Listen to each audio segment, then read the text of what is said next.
Hi friends, welcome to my channel. இன்றைக்கி என்ன பார்க்கணும்னா, இந்த டே வந்து என்ன ஸ்நாக்ஸ்னால் புட்டிங் தான் செய்யலாம்னு செஞ்சேங்க. அதுவும் நல்லா நைட்டில் வந்து செய்யலாம், செஞ்சிடலாம் அப்படின்னு ஒரு வெறியோட. ஏன்னா எல்லாருமே செஞ்சு போடுறாங்க. ஸோ நான் ஒரு நாள் கூட ட்ரை பண்ணியிருக்கேன். ட்ரை பண்ணி என்ன ஆச்சுன்னா, கோகனட் புட்டி ட்ரை பண்ணுங்க. ட்ரை பண்ணி என்ன ஆச்சுன்னா, தண்ணி வர ஆட் பண்ணி நான் ட்ரை பண்ணிட்டேன்.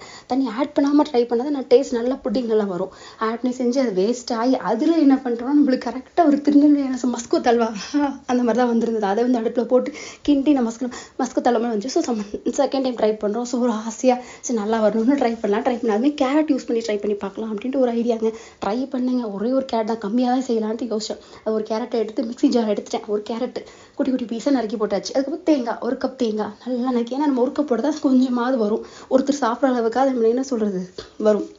அதுக்கப்புறம் வெல்லம் வந்து கொஞ்சம் அளவு நான் வந்து எடுத்துக்கிட்டேன். ஒரு 3-4 ஸ்பூன் எடுத்துக்கிட்டேன். அதுக்கப்புறம் நல்லா அரைச்சிக்கணுங்க. 2 வாட்டி அரைச்சிட்டேன். 2 வாட்டி அரைச்சி ஃபில்டர் பண்ணி எடுத்துட்டு அதுக்கப்புறம் கடாயில் வந்து அழகாக என்ன சொல்லிட்டு நம்ம தம் மாதிரி தான் பண்ணணும்.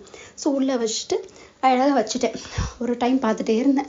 ஒரு 1/2 hour இருந்துச்சு. டைம் பார்த்து வருதா புட்டிங் ரெடி ஆகிடுச்சா குத்தி பார்த்து தான் டைம் போனதான் மிச்சம்.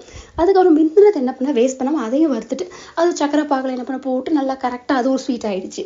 அது நல்லா இருந்துச்சு. ஸோ அதுக்கப்புறம் 2 இதுவுமே ரெடி ஆகிடுச்சு. அதுக்கப்புறம் 1/2 hour அப்புறம் எடுத்து பார்த்தேங்க. கேரட் கோகனட் புட்டிங்க பார்த்தா கேரட் கோகனட் பாயசமாக ஆகிடுச்சு. ஆனால் டேஸ்ட் நல்லா தான் இருந்துச்சு. பட் என்ன பண்ணுறது, ஃபெயிலியர் ஆகிடுச்சு. நம்மளோட ரிசல்ட் ஃபெயிலியர். ஆனால் டேஸ்ட் நல்லா இருந்துச்சு. ஸோ ஓகே, ட்ரை பண்ண நெக்ஸ்ட் டைம் வந்து பெட்டராக நம்ம ட்ரை பண்ணலாம் அப்படின்ட்டு யோசிச்சேன். இதுவுமே ஸ்வீட்டு ரொம்ப நல்லா இருந்துச்சு. செகண்ட் ஆனால் அதோட என்ன சொல்லிது நல்லா இருந்தது. மிஞ்சினதில் செஞ்சே ஒரு ஸ்வீட் ஆகிடுச்சு. ஓகே ஃப்ரெண்ட்ஸ், உங்களுக்கு இந்த வீடியோ பிடிச்சுன்னா லைக் பண்ணுங்கள், ஷேர் பண்ணுங்கள், சப்ஸ்கிரைப் பண்ணுங்கள். பாய் ஃப்ரெண்ட்ஸ், தேங்க்யூ ஃபார் வாட்சிங்.